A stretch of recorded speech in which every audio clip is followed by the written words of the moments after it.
The Sweethearts by Hans Christian Andersen, published in 1843. A top and a ball were lying in a drawer among a lot of other toys. One day the top said to the ball, "Shouldn't we become engaged? After all, we are lying right next to each other in the drawer."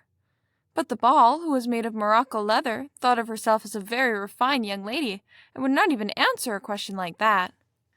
The next day, the little boy, whose toys they all were, painted the top red and yellow and hammered a brass nail in the middle of it.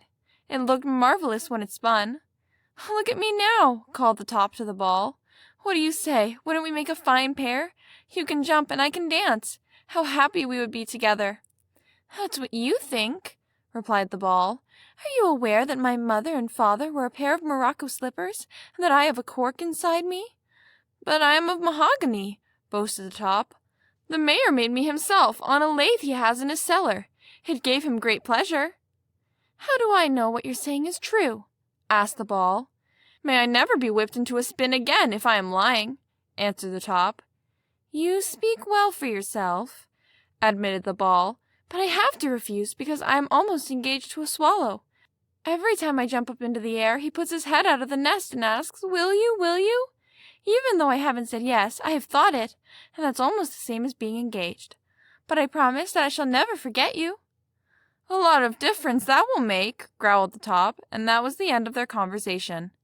The next day the ball was taken out of the drawer, and the top watched as she was thrown so high up in the air that she looked like a bird, and finally all but disappeared. Every time she hit the ground she bounced up again quite high, and the top could not make up his mind whether she jumped up like that because she wanted to get another glimpse of the swallow, or just because she had a cork inside her. The 9th time the ball went up into the air, it did not return. The boys searched for it everywhere, but it was gone. "I know what's happened to her," said the top. "She's up in the swallow's nest and is getting married to the swallow." The more the top thought about the ball, the more in love with her he was. And because he couldn't have her, he wanted her all the more.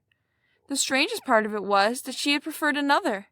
The top spun and whirled, round and round he went, and all the time he was thinking of the ball. And in his imagination she grew prettier and prettier.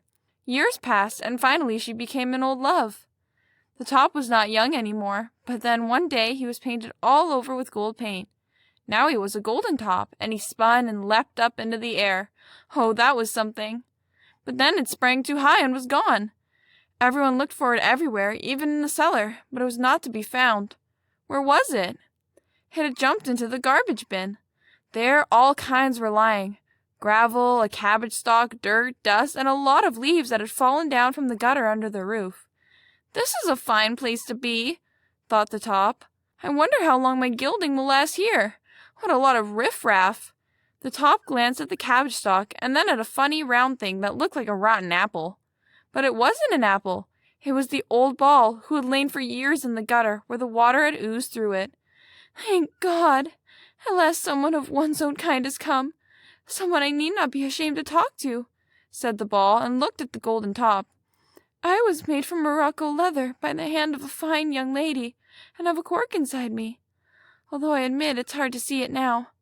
I was just about to marry a swallow when I fell into the gutter under the roof. There I have lain and oozed for 5 years.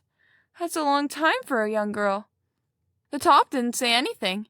He was thinking of his old sweetheart, and the more he heard, the more certain he was that it was she. At that moment a maid came to throw something away. "Hurrah! There's the golden top!" she cried. The golden top was brought back to the living room, where he was honored and respected. There no one ever talked about the ball, and the top never mentioned his old love again. You get over it when your beloved has lain in a gutter and oozed for 5 years. You never recognize her when you meet her in the garbage bin.